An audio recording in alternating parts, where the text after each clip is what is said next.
Good evening, everyone. Lonnie Turner will spend the next 10 years in prison for last year's hit-and-run death of Lauren Pettit. Turner was sentenced in Covington this afternoon after Pettit's family pleaded with the judge for a harsh sentence. Local 12's Joe Webb was in the courtroom, joins us from the newsroom now with the latest. Joe.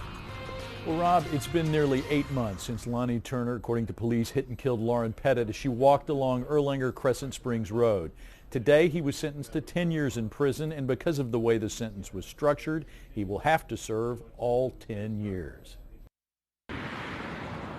A well-kept memorial marks the spot where 29-year-old Lauren Pettit died as she walked home from work last May.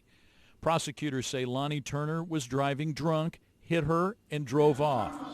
Today, Turner was in court for sentencing, and Pettit's family got a chance to tell Judge Patricia Summe just how he had impacted them. Pettit's mother said he robbed her daughter of a full life. She has been robbed of possibly being a bride, a mother, a wife to a loving spouse. She was robbed of just everyday living. There's only one to blame. May time you spend in jail, Lonnie, be hard time. It will never be as hard as the time my family will have to live through. Prosecutor Leanne Beck explained to the judge that the case had some challenges. Because Turner drove off, they had no blood alcohol test. The stretch of road had no sidewalks, it was poorly lit, and Pettit was in the roadway. The judge agreed to a 10-year sentence for manslaughter and persistent felony offender.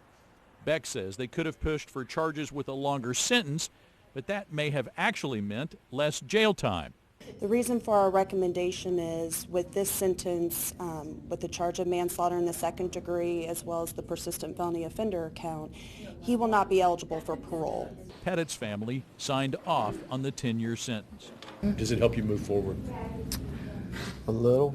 Not much, but you just that's the way it has to be, and you know you accept it and you pray about it and then you move on. Lonnie Turner said nothing in court today. Once again, because of the combination of the charges, manslaughter and persistent felony offender, Turner will not be eligible for parole before the end of his 10-year sentence. Other charges could have carried, which other charges the prosecutors could have sought, could have carried a heftier sentence, but he would have been eligible for parole after serving 20% of his time. Rob?